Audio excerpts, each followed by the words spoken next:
ఆ భక్తిని చూస్తాడు ఆయన. భోళాశంకరుడు భోళాశంకరుడు అంటాడు.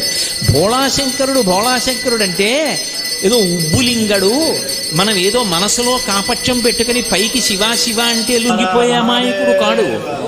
ఏమీ తెలియకపోయినా మనసు నిష్కల్మషంగా ఉండి ఒక్కసారి పిలిచినా లొంగిపోయేటటువంటి వాడు భోళాశంకరుడు. అంతేకాని లోపల కుళ్ళు బుద్ధులన్నీ పెట్టుకుని పైకి మాత్రం 4 మాటలు ఆయన పేరు చెప్పేస్తే పొంగిపోయేంత అమాయకుడు కాడే.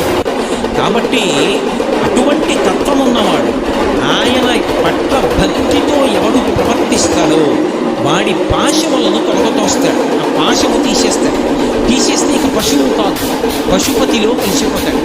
ఈ పశువులన్నిటికీ నిదర్శనం ఎవరు అంటే నందీశ్వరుడు. అందుకే పశుస్వరూపంతో పడుకొని ఉంటాడు ఆయన. ఈ నంది చాలా ఆశ్చర్యకరమైనటువంటి లక్షణంతో ప్రకాశించింది. ప్రత్యేకించి మీరు ఆంధ్రదేశ